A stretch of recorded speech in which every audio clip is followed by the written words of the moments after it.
আজকে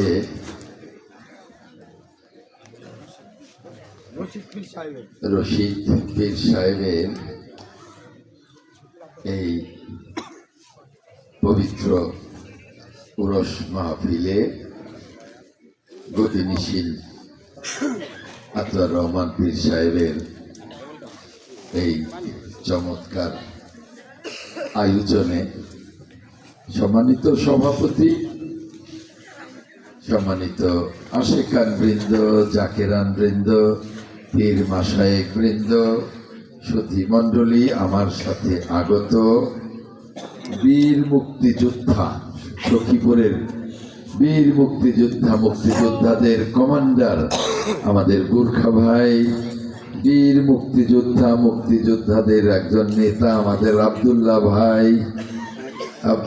ভাই আমাদের ঢাকা থেকে এসছে, একজন তুখোর ছাত্র নেতা কেন্দ্রীয়, আমাদের আরেফিন আমাদের তুখোর ছাত্র নেতা, আমার সাথে এসছে বিএনপির ভাইস প্রেসিডেন্ট আকবর হোসেন বিয়ে, আমাদের এই এলাকার কৃতি সন্তান, বাংলাদেশ তথা সিঙ্গাপুর এবং মালয়েশিয়ার বিশিষ্ট ব্যবসায়ী আনিসুর রহমান, আমাদের সখীপুর উপজেলা বিএনপির সাংগঠনিক সম্পাদক সবুর রেজা, আমাদের সাথে এখানে উপস্থিত আমাদের পাঁচবারের মেম্বার, আমার বড়ই আপন মানুষ আমাদের হামিদ মেম্বার সাহেব, আমাদের এই ইউনিয়নের সাবেক সভাপতি নজরুল, আমাদের হানিফ, আমাদের যে আমাকে পরিচয় করিয়ে দিল আমার প্রিয়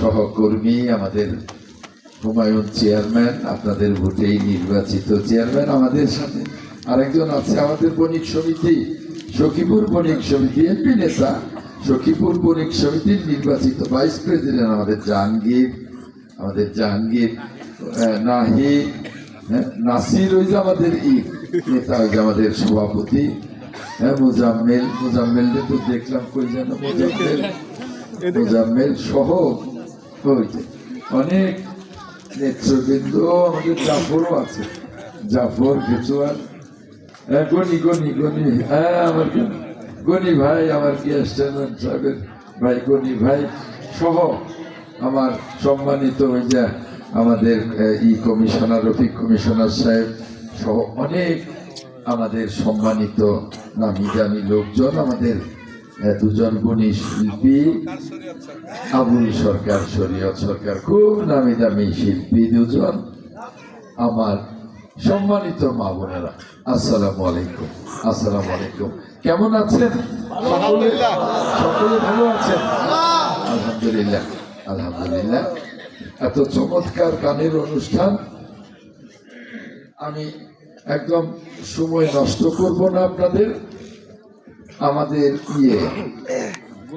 গুলাব খান টেলিফোন করেছিল 2-2.5 ঘন্টা আগে, ভাই চমৎকার একটা উরস আছে, আপনি আসবেন না? এরপর আবার আমাদের আনিস টেলিফোন করলো, ভাই আসবেন তো? আবার এর মধ্যে আরো কয়েকজনে। আমি আজকে সারাদিন সেই সকাল 8টায় উঠে সারাদিন আমার খুব ব্যস্ততা গেছে। সখীপুরে একটা বড় শেষ জনসভা, অনেকেই গিয়েছিলেন, বিশাল একটা জনসভা, আবার ওখান থেকে বাসায় লেগে কোনো রকমে শুধু ধরেছি, সালামটা দিয়েছি, আজান পড়ে গেছে, হাজার মানুষ ছিল। এত কিছু পরে আবার সেই উত্তর সখীপুরের 4টা অনুষ্ঠানে গিয়েছে, সেই উত্তর সখীপুর থেকে এইখানে, আবার দক্ষিণ সখীপুরে প্রায় 30 মাইলেরও বেশি, তবু এসছি, ডাক তো আর ফেরাতে পারি না। যাই হোক, আমি সময় নেব না, শুধু একটি কথাই বলবো, আগামী কাল পরশু তারপরের দিন তরশু, মানে 12 তারিখ বৃহস্পতিবার নির্বাচন, তাই তো আমরা সকলে জানি না? আমরা সকলে, আমার মা বোনেরা তো নিশ্চয়ই জানেন না। অনেক ধন্যবাদ। এই নির্বাচনটা খুবই গুরুত্বপূর্ণ একটা নির্বাচন, বিশেষ করে আমরা যারা এই আসরের আশেকা, আমরা যারা এই আশেকের এই আসরের আশেকা, তাদের জন্য এই নির্বাচনটা অতি গুরুত্বপূর্ণ নির্বাচন।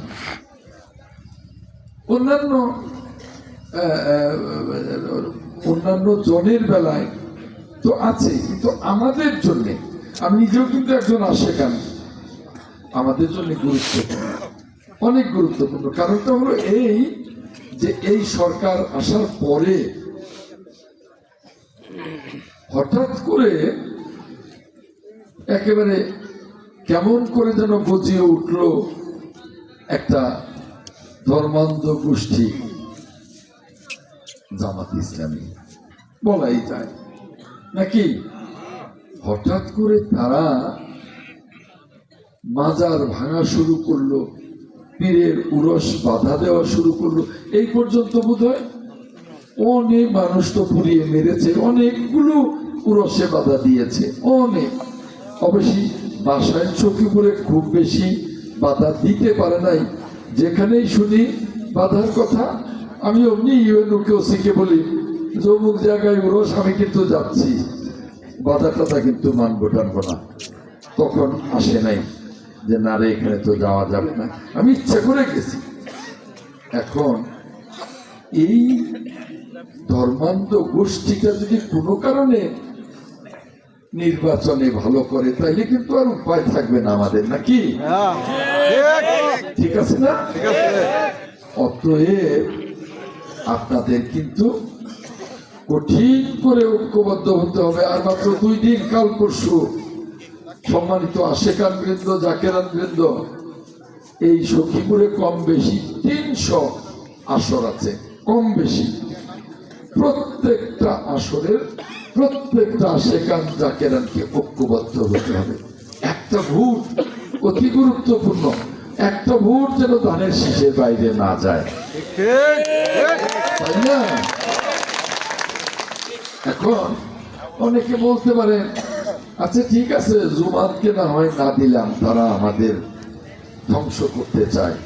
ওই যে আরেকজন স্বতন্ত্র আছে, আচ্ছা একজন স্বতন্ত্র মানুষ, সে আজকে আছে কালকে নাই। আপনাদেরকে যেভাবে বিএনপি রক্ষা করতে পারবে, একটা ব্যক্তি কি রক্ষা করতে পারবে? বলেন না? কাজেই অতিথি পাখি আজকে আছে কালকে নাই, সে তো রক্ষা করতে পারবে না। আজকে আমি যদি ডাক দেই, তাহলে যেমন বাসাইল সখীপুর থেকে 50,000 মানুষ নেমে যাবে। সে ডাক দিলে তো 10 জন মানুষ না, এক আত্মীয় স্বজন মিলে তো 20-50 জন আসবে, তাই না? এখন আছে 200, 400, 500, 1000 টাকার জোরে। টাকাও তো কয়দিন, যখন স্বাভাবিক থাকবে তখন তো আর ওইটা থাকবে না। তখন কাজেই যেমন ওই যে বন বিভাগের এই সরকার আসার পরে যখন বন বিভাগের লোকজন ওই মাইকিং করা শুরু করলো যে আমরা বাড়ি ঘর সব ভেঙে দেবো, বনায়ন করবো, 4 তালা জমিতে সব বনায়ন করবো, আপনারা এখান থেকে উঠে যান, এই সখীপুরে। ওই যে বন বিভাগের অত্যাচার। আমি যখন এইটা দেখে সখীপুরে ডাক দিলাম মিটিং এর, ডাক বাংলার সামনে তো মাত্র 3 দিনের নোটিশে কয়েক হাজার লোক এসে বললো, হ্যাঁ 10-20 হাজার। ওই একজনের যে স্বতন্ত্র, তার ডাকে কি 10-20 হাজার দূরের কথা 50-100 জনের বেশি আসবে। যখন আইসা বললো, হ্যাঁ আইসা বললো, তখন আমি যখন হুঁশিয়ারি দিলাম, একটা বাড়ি ভাঙা যাবে না, একটা মামলা করা যাবে না, একটা চারা রোপণ করা যাবে না। বন বিভাগের লোক তখন থেমে গেল। তারপরে ওই ঢাকা থেকে, টাঙ্গাইল থেকে বন বিভাগের লোক এসে বললো, আল্লাহ কি করবেন আপনারা এইভাবে যে হুঁশিয়ারি দিলেন, বলে হ্যাঁ বনায়ন করা যাবে না, রক্ত দেব, কিন্তু সখীপুরের একটা বাড়ি ভাঙতে দেব না, একটা চারা রোপণ করতে দেব না। তখন আমাদেরকে তারা ডাকলো, বললো যে তাহলে উপায় কি? আইনটা যে আছে, আইন তো আছে, নির্বাচন পর্যন্ত অপেক্ষা করেন।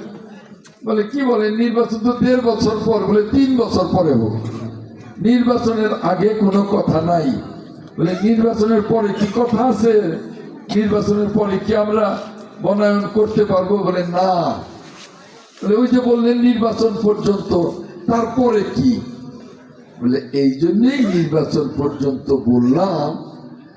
আমরা বিশ্বাস করি যে এই সামনের নির্বাচন 1.5 বছর পরে হোক আর 3 বছর পরে হোক, সখীপুরের মানুষ আমাকে দয়া করে, মায়া করে, আদর করে, ভালোবেসে ইনশাল্লাহ ধানের শীষে ভোট দিয়ে আমাকে নির্বাচিত করবেন ইনশাল্লাহ। আর আমি নির্বাচিত হয়ে ওই সংসদে গিয়ে এই বনের আইন, এই কালো আইনটাকে বিলুপ্ত করে সারা জীবনের মতো, জনমের মতো সখীপুরের মানুষকে মুক্ত করবে। তার মানে নির্বাচনের আগেও আর চারা রোপণ না, পরে আইনটা বিলুপ্ত হলে চিরদিনের মতোই চারা রোপণ না। তারা চলে গেল। আর এই 17 মাসে 34 বার আমি কথা বলেছি। বলে স্যার আপনি যা করলেন, আমাদের চাকরি নাই। বলে না, চাকরি আছে, অন্য জায়গায় করেন, আমার সখীপুরের মানুষকে কষ্ট দিতে পারবেন না। এই যে কাজটা করলাম আমি 17 মাসে, আপনারা সখীপুরের মানুষ এই 17 মাসে বনের অত্যাচার থেকে অনেকটা রেহাই আছেন না? ছোট্ট তো, তাই না? আমি তো কিছু করতে পেরেছি, তাই না? তাহলে একজন মানুষ যে স্বতন্ত্র, সে ডাকলে কি এটা পারত? আবার ওই যে ছোট্ট দল, ওই যে যারা খালি ওই ভাঙ্গে, হ্যাঁ, মাজার ভাঙ্গে, তাদের পক্ষেও কি সম্ভব? হ্যাঁ, তো এইটুকু। অতএব আপনাদের বেলায়ও একই কথা। আমি যেমনি আর বনায়ন করতে দেব না ইনশাল্লাহ, আপনাদের দোয়া, আপনাদের ভোটে ইনশাল্লাহ নির্বাচিত হয়ে ব্যবস্থা পাকাপাকি পার্মানেন্টলি বিলুপ্ত করব। ঠিক তেমনি আপনারা যারা আশেকান জাকেরান আছেন, ইনশাল্লাহ আপনারা যদি ঐক্যবদ্ধ হন, 60-70 হাজার আশেকান জাকেরান তো সখীপুর বাসাইলে আছেনই, তাই না? সখীপুরে প্রায় কম বেশি 300, বাসাইলে প্রায় কম বেশি 150 আছে এই আসর। তো আপনারা যদি ঐক্যবদ্ধ হন যে একটা ভোট আমাদের জাকেরান সেখান থেকে ধানের শীষের বাইরে যাবে না, তাহলে তো নিশ্চিত আমাদের বিজয়, তাই না? শুধু কি বিজয় নিশ্চিত, আপনাদের বিজয় নিশ্চিত। আপনারা যে সুন্দরভাবে বিনা বাধায় আপনারা যে আসর করবেন, এতে কেউ একটু তাকাবারও সাহস পাবে না। বাধা ধরে তো দূরে। কাজেই আপনাদের জন্য এই নির্বাচনটা গুরুত্বপূর্ণ, এবং আপনারা গুরুত্ব দিয়ে সকলে একজুট হন আগামী বৃহস্পতিবার ধানের শীষে ভোট দেবার জন্য। আর কথা বাড়াবো না, সকলকেই আমার অনেক অনেক অনুরোধ, অনেক অনেক ধন্যবাদ, অনেক অনেক কৃতজ্ঞতা। আমার দুটো গুণী শিল্পী, তাদের প্রতি অনেক শ্রদ্ধা। ওই অদূরে আমার মা বোনেরা, আমি যখন ঢুকি তখনই ওইদিকে সালাম দিতে গিয়ে আমার এক বোন, আমার এক আপা আমাকে করে ধরে কাছে নিয়ে মাথায় হাত দিয়ে আদর করে দিলেন। আমি কতটা কৃতজ্ঞ। তারপরে ওখানে যখন বললাম সকলরে যে দোয়া করবেন ধানের শীষ, সবাই চট করে হাতটা উঠিয়ে দিল। এই যে আদর, ভালোবাসা। মা বোনেরা, শপথ করে বলছি, আমি আপনাদের সেবা করে, এই সখীপুরের মানুষের সেবা করে, এই হতিয়া রাজাবাড়ির মানুষের সেবা করে আপনাদের মুখে হাসি ফোটাবো ইনশাল্লাহ। কথা দিয়ে যাচ্ছি, কথা দিয়ে যাচ্ছি। সকলকে ধন্যবাদ। আল্লাহ হাফেজ। আসসালামু আলাইকুম।